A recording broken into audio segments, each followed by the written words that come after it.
Hello जय हिंद दोस्तों, आप लोगों से रिक्वेस्ट करता हूं कि वीडियो पूरा अंत तक देखना दोस्तों, क्योंकि आपका भी अधिकार है कि जो टॉपर बच्चों को सीक्रेट प्लानिंग और सीक्रेट कीवर्ड्स पता होते हैं हिंदी की तैयारी का, जिसकी वजह से उनका मार्क्स ऑटोमेटिक उछाल मारता है, वो चीज आपका भी हक है जानने का दोस्तों। अगर आपको ऐसा लग रहा है कि हिंदी की तैयारी आपकी करने के बावजूद भी आपको महसूस हो रहा है कि हिंदी की तैयारी नहीं हुई है, या फिर आपने सच में 50% से भी कम हिंदी की तैयारी की है, आपको डर लग रहा है क्योंकि अब 1 दिन 2 दिन बचा हुआ है, तो मेरी बात को मान लो मेरे भैया। इस बात को अगर फॉलो कर लिया और जैसे मैंने बताया उस हिसाब से अगर आप सच में चल दिए 6 घंटा, तो 6 घंटे में मैक्सिमम क्वेश्चन तुम्हें तैयार हो जाएंगी कम मेहनत में। ऐसी कुछ सीक्रेट मेथड्स होते हैं हिंदी तैयार करने के, ठीक है। अब आप कहोगे ऐसे कौन से मेथड्स है, ध्यान से समझिए। सबसे पहले आपके अंदर जो साइकोलॉजिकली आपके अंदर जो चीजें चल रही होती है कि हिंदी में बहुत कठिन है, इतनी सारी चीजें हैं, कैसे तैयार करें, तो साइकोलॉजिकली जो परेशान करता है आपको वो 3 टॉपिक है केवल। एक है हिंदी वाले, एक है हिंदी खंड का आपका पद्यांश, और संस्कृत का गद्यांश और पद्यांश यानी हिंदी अनुवाद करने वाला। 3 ऐसी चीजें हैं जो आपको परेशान करके रखा होगा, 3 ऐसी चीजें हैं जो आपको परेशान करके रखा होगा कि अरे यार क्या होगा क्या नहीं होगा, इतना सारा है, कौन तैयार करे कौन ना तैयार करे, 2-4 ठो भी तैयार करने में दिक्कत हो जाता होगा। अगर इसकी मार्क्स काउंट करूं तो यहां से आपको मार्क्स मिलता है 10 नंबर, यहां से मिलता है 7 नंबर, यहां से मिलता है 7 नंबर, यानी जोड़ दिया जाए तो सीधे सीधे आपका 7 दूनी 14 यानी 24 नंबर है। मान लेते थोड़ी देर के लिए 24 नंबर की तैयारी को साइड कर लेते हैं, ठीक है, यहां तक क्लियर है। अब आपके पास बचता क्या है, हिंदी का गद्यांश, जो कि हिंदी के गद्यांश में आपको कोई रटने की चीज नहीं है, कोई तैयार करने वाली चीज नहीं है, बस सिंपल सा मेथड से आपको वहां पे एक पैराग्राफ दिया रहेगा, उसी को छाट करके आपको आंसर लिखना होता है, ठीक है। व्याख्या तो अपने से बना के बढ़ा चढ़ा के लिख ही लेते हैं बच्चे। अब आती है बारी कि सर वहां पे शीर्षक और क्या कहते हैं लेखक का नाम पूछा जाता है तो क्या करें, तो मैंने एक वीडियो में इस सब चीजों को बहुत हिंदी के गद और पद को अच्छे से समझाया है, ठीक है। पहले तो मैं बात कर लेता हूं, इनको साइड रख के इनको भी तैयार करने का मेथड बताऊंगा, पहले इन्हें साइड रखते हैं थोड़ी देर के लिए, ठीक है। अब आती है बारी आपके पास जो भारी भरकम मार्क्स आपका छुपा हुआ है, इस सेक्शन में छुपा हुआ है, जैसे लेखक का और कवि का साहित्यिक परिचय। लेखक और कवि का साहित्यिक परिचय अगर आपको तैयार अभी भी नहीं है, इतना समय नजदीक आने के बावजूद भी अगर आपको दिक्कत हो रहा है, या याद कर रहे हो एक ठो दूसरा भूल जा रहे हो, दूसरा याद कर रहे हो पहला भूल जा रहे हो, ऐसा अगर हो रहा है तो तुम सीधे सीधे यहां एक थंबनेल दिख रहा है, ठीक है। साहित्यिक परिचय और साहित्यिक परिचय जो है आपका लेखक और कवि का, बहुत ही सटीक तरीके से एक ऐसी मेथड से बताया है मैंने कि साहित्यिक परिचय कोई भी आए आप आसानी से लिख सकते हो, थोड़ा सा केवल चेंजेस करके, और बाकी लगभग सब सेम रहेगा। और वो कौन सा मेथड है वो जानने के लिए आपको ये वीडियो देखना पड़ेगा, थंबनेल पहचानते रहो, ठीक है। वीडियो वाले सेक्शन में मिल जाएगा, नहीं तो हिंदी के प्लेलिस्ट में मिल जाएगा, पहला। दूसरा आता है पत्र लेखन, निबंध, खंड काव्य, जैसे हमारा क्या है, हम जहां से रहते हैं वहां का आलोक वृत्त है, आप लोग का कुछ और हो सकता है, ठीक है। वैसे जहां तक है आलोक वृत्त ही ज्यादातर रहता है, ठीक है। कहानी की अगर बात करूं तो हमारा यहाँ का पंचलाइट है सोनभद्र का, आप लोग अपना देख लीजिएगा जिले का क्या है, ठीक है।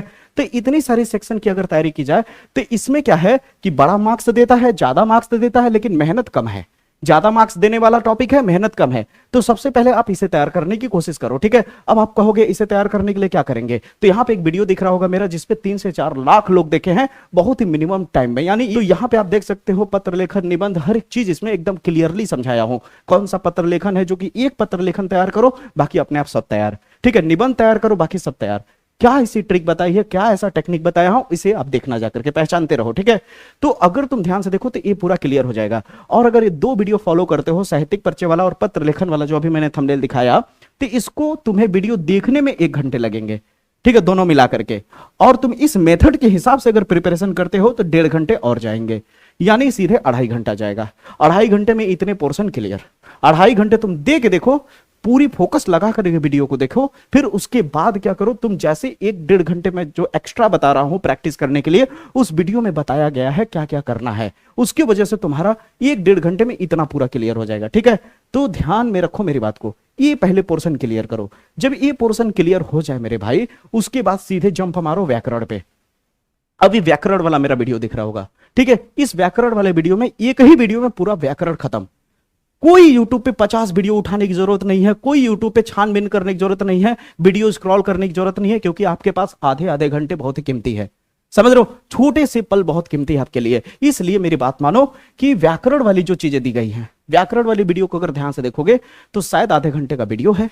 अब आधे घंटे का अप्रोक्सीमेट वीडियो में पूरी ग्रामर, पूरी व्याकरण हिंदी का तहस नहस कर दिया हूं। कुछ भी आएगा उसी में से आएगा, उसी वीडियो के अंदर से आएगा।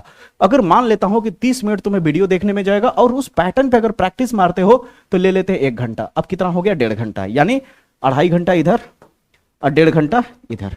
देखो मिनिमम टाइम बता रहा हूं, ठीक है, इतना हो गया आपके पास, यानी मिला लिया जाए तो कितना हो गया, 2 घंटे और 3 घंटे, और इधर मिला दिया जाए तो 4 घंटे। 4 घंटे में पूरा 4 घंटे में पूरा व्याकरण क्लियर हो जाएगा आपका, 100% होना ही होना है, बस जैसे बता रहा हूं वैसे जाके आप देखो बस, ठीक है। उसके बाद क्या कहते हैं, 2.5 घंटे में आपका पूरा इधर का क्लियर होना है, ठीक है। हम ये मान के चल रहे हैं कि तुमने कुछ नहीं पढ़ा है, जीरो पे हो, उसके हिसाब से समझा रहा हूं। और अगर तुम पढ़े होगे, अगर इनमें से 50% हिस्सा भी अगर तुम्हें तैयार होगा तो 100% गारंटी है कि इतना समय लगेगा ही नहीं। जो ये 4 घंटा है सीधे हाफ कम हो जाएगा, सीधे 2 घंटे केवल लगेंगे, केवल 2 घंटे, केवल 2 घंटे। इसे ही कहते हैं स्मार्ट वर्क, इसे ही कहते हैं स्मार्ट वर्क, ठीक है। हार्ड वर्क और स्मार्ट वर्क होता है, जीतता हमेशा स्मार्ट वर्क है, समझ रहे हो, क्योंकि स्मार्ट वर्क के साथ साथ हार्ड वर्क भी जुड़ा होता है और वो प्री प्लान्ड होकर के चीजों को लेकर के चलता है। ऐसे जतकत कुछ भी पढ़ना शुरू कर दिया, ऐसा नहीं होता है, अरे यार चलो अब आधा घंटा बीत गया, चल जीवन परिचय पढ़ लेते हैं, अरे यार चल चल चल चल पद देख लेते हैं, अरे यार चल चल चल संस्कृत गद्य देख ले, मतलब जब मन तब कुछ भी पढ़ लो, ऐसे थोड़ी होता है। पूरी सीक्वेंस के साथ चलना है, क्योंकि याद रखना, अगर ईंट पत्थर को जैसे तैसे फेंकते जाओ, एक ईंट को ऐसे ऐसे फेंकते जाओ तो ज्यादा ऊंचा ईंट नहीं उठा पाओगे, लेकिन हर ईंट को सीक्वेंस में रखो तो बहुत बड़ी दीवार बना लोगे। तो सीक्वेंस में पढ़ना बहुत जरूरी है, सीक्वेंस में पढ़ना मेरे भैया बहुत जरूरी है। मेरी बात से सहमत हो गए आप लोग। इतनी बात अगर करते हो, इतना काम करते हो तो आपका हो जाएगा। हिंदी में डरने की क्या बात है, आपके विजय भैया है ना, आपके एग्जाम लेकर यहाँ पे बैठे हैं, आपके एग्जाम लेकर यहाँ पे हैं, डरने वाली कोई बात नहीं है, बस आप तैयार करो। बस हम इतना कहते हैं, एमसीक्यू का मैं टेंडर नहीं ले सकता, क्योंकि एमसीक्यू 500 से लेकर के 1000 एमसीक्यू अगर कहूं तो है, उसमें से हो सकता है मेरे बताए हुए 6-7 फंसे, 3-4 ना फंसे, हो सकता है मेरे बताए हुए 10 के 10 फंस जाए एमसीक्यू में, क्योंकि मैं कोई भगवान नहीं हूं। एमसीक्यू में हो सकता है आगे पीछे हो सकता है, लेकिन बाकी सारे के सारे आएंगे मेरा बताया हुआ 100%, समझ रहे हो। यानी ये भी कह सकता हूं कि 90% तो श्योर हूं कि जो बता रहा हूं वही आएगा एमसीक्यू, 10 का 10। फिर भी कहते हैं ना कभी कभी 10% भी जीत जाता है, तो उससे नाराज होने वाली कोई बात नहीं है, ठीक है। अगर 1 2 3 4 एमसीक्यू नहीं भी फंसे तो आकर के ठिकरा फोड़ने की कोई जरूरत नहीं है, आप बस मेरी मेहनत को, मेरी ईमानदारी को देखो, ठीक है, कि आपके लिए कितना कुछ कर रहा हूं। लेकिन पूरी गारंटी कह सकता हूं कि अदर चैनल से तो ज्यादा ही मेरा लड़ेगा, ये पहले ही बोल देता हूं एडवांस में, ये एडवांस में बोल देता हूं कि सबसे ज्यादा मेरा ही मैच खाएगा। ये तुम एकदम डंके, तुम ये लिख के ले लेना, ये लिख के ले लो मेरे भाई, समझ रहे हो। अभी एमसीक्यू का मेरा वीडियो, अभी एमसीक्यू का वीडियो, इस वीडियो के जस्ट बाद क्या लाइव क्लास आएगा, लाइव क्लास वाला देखना, समझ आई मेरी बातें। मॉडल पेपर का आज वीडियो आएगा, यानी आज आपका हिंदी अभी 3 वीडियो आएगा इस वीडियो को मिला करके, तो डरने वाली बात नहीं है। आपके विजय भैया एक्टिव है, बस दुआ करो कि तबीयत खराब ना हो मेरा, ठीक है। अब यहां तक क्लियर हो गया, ठीक है। जब यहां तक क्लियर हो गया तो अब आपके मन में आ रहा होगा कि सर आपने तो एकदम ईमानदारी से सही टेक्निक से बता कि वाकई में सर जी 4 घंटे में इतना सारा कुछ हो सकता है, पॉसिबिलिटीज है, वाकई में है मेरे भाई, है मेरे भाई, है, बात मानो आप, ठीक है। अगर 4 घंटे में वाकई इतना कुछ हो सकता है तो मात्र हमारे पास क्या बचा, पद बचा, किसका, हिंदी वाला, ठीक है। संस्कृत का गद्य और पद बचा, ये बचा, और एमसीक्यू बचा, ठीक है। 10 number MCQ, 7 number A, 7 number A, 10 number A, यानी 34 नंबर की और तैयारी करनी होगी।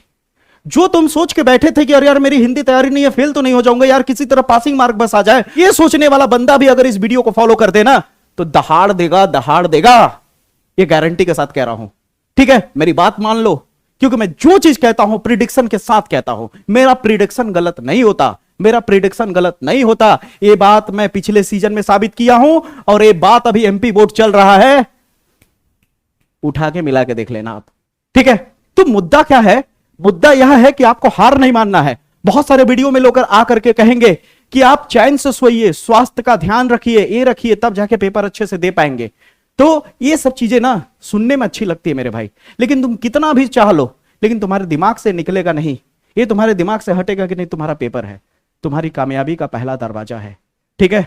तो ऐसे ही मंजिल पर आकर के सोने की जरूरत नहीं है, मंजिल के पास आकर के सोने की जरूरत नहीं है। ऐसे ही खरगोश सोचा कि मैं तेज हूं, सब कुछ हो चुका है, आराम करने लगा, कछुआ जीत गया, ठीक है। रेगुलर मेहनत करना है, पढ़ना है, अपने मां बाप के लिए मेहनत करना है। हाँ, आप शादी ब्याह में जाते हो, 1 दिन पूरी जग जाते हो, 2 दिन पूरा जग जाते हो, पूरी रात जग जाते हो, उस समय बीमार तो नहीं होते, पॉइंट है कि नहीं मेरे बात में, उस समय तो तबीयत डाउन नहीं होता है। पढ़ाई के समय ही लोग क्यों कहने आ जाते हैं बीच में कि क्या कहते हैं, आप संतुलन पे रहो, ये रहो वो रहो, जल्दी सो जाओ, ये कर लो वो कर लो। नहीं मेरे भाई, कुछ नहीं। आप बड़े से बड़े क्रिएटर का देख लो जो जी नेट की तैयारी करवा रहे हैं और कर रहे हैं, वो बताते हैं कि बच्चे को हर हालत में मेहनत करना चाहिए। समझ रहे हो? क्योंकि ये सुनहरा अवसर आपकी जिंदगी में बार बार नहीं आएगा। इसलिए मैं आपको इतना ही मोटिवेट करूंगा कि डिस्ट्रक्शन वाले वीडियो कतई मत देखिए। जो डिस्ट्रक्ट कर रहा है, जो डिस्ट्रक्शन फैला रहा है कि तुम ये करो वो करो, ऐसे करो वैसे करो, और कई वीडियो आपके सामने अभी फिलहाल ऐसा आएगा कि नई अपडेट आ गई, ठीक है, अचानक बदलाव हो गया पेपर में, अचानक शिक्षा नीति में बदलाव आ गया, अचानक फलाना ढिमका हो गया, आप इस बार ऐसे करोगे तो फेल हो जाओगे, ऐसा करोगे तो फेल हो जाओगे, जल्दी से देख लो, ये कर लो वो कर लो, आपको ऐसा करना होगा। और जब वीडियो के अंदर जाकर के देखोगे, टुच पुचुर चुचुर पुचुर चुचुर खुचुर पुचुर खुचुर पुचुर वाली बातें बता करके खत्म वीडियो।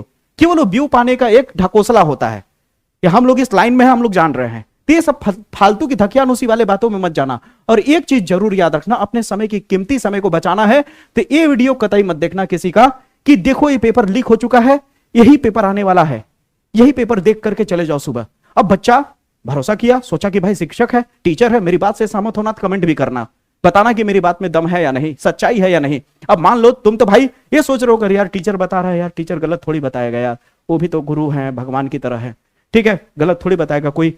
अब उन्होंने बोल दिया कि यही पेपर सेम आएगा, यही पेपर सेम आएगा, ये पेपर लीक हो चुका है, इसी को केवल देख के चले जाओ। अब बेचारा जो भी साल भर से पढ़ा था वो रिवीजन करना बंद कर दिया, सब कुछ छोड़ दिया, केवल अब उसी पेपर पे उसका फोकस चला गया, पूरा पूरा फोकस। क्या डिस्ट्रक्शन है या नहीं? डिस्ट्रक्शन है या नहीं?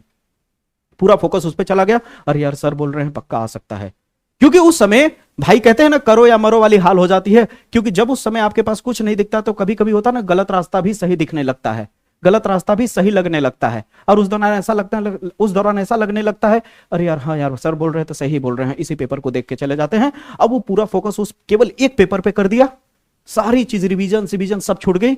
अब उस पेपर को बेचारा अच्छे से कंठस्थ करके गया और जाकर के देखा तो कुछ और। गड़बड़ हुआ कि नहीं? दिक्कत आया कि नहीं?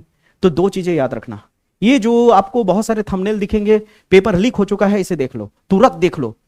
भोर में ही पेपर ऐसे ऐसे करके वीडियो आएंगे, पेपर लीक हो चुका है, इसे देख लो, उसे देख लो, ये कर लो।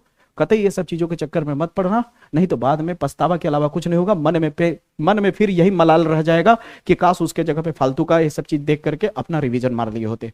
केवल पढ़ो, रिवीजन पे फोकस करो, अपने मेहनत पे भरोसा करो, अपने माँ बाप के आशीर्वाद पे भरोसा रखो, और मैं हूं ना तुम्हारे साथ। कोई नकल की जरूरत नहीं है, दहाड़ोगे बस, जैसे बता रहा हूं वैसे करो, ठीक है। तो अब रही बात इसको कैसे तैयार करोगे। जब 4 से 5 घंटे मान लेते हैं कि चलो तुम 6 घंटे पूरे इनको तैयार करने में दे दिए, फिर 6 घंटे और तुम्हारे पास अभी भी समय है, 6 घंटा इसको तैयार देने में, 6 घंटा मान लेते तैयार करने में इसको समय निकल गया। अब उसके बाद क्या करो, इन जिनको तैयार किया उनको रिपीट मारते रहो और इन पे थोड़ा थोड़ा फोकस करते रहो, जो 2023, 2024, 2025 में पूछे गए हैं। अगर आपको नहीं पता है तो टेलीग्राम पे जाओ, मैंने सारे पद गद के सारे इंपॉर्टेंट पीडीएफ डाल दिए हैं। समझ आई मेरी बातें? नहीं तो मेरे चैनल पे वीडियो है ही पड़ा हुआ, आप जाकर के देख सकते हो कौन कौन से चैप्टर तैयार करने हैं गद पद के, किस पे ज्यादा फोकस करना है, किस पे कम फोकस करना है, कौन से रिपीटेड है, कौन से रिपीटेड नहीं है, ये सारा कुछ इस थंबनेल वाले वीडियो में बताया है, ठीक है। तो मुलाकात करूंगा अगले वीडियो में, तब तक के लिए जय हिंद, जय भारत।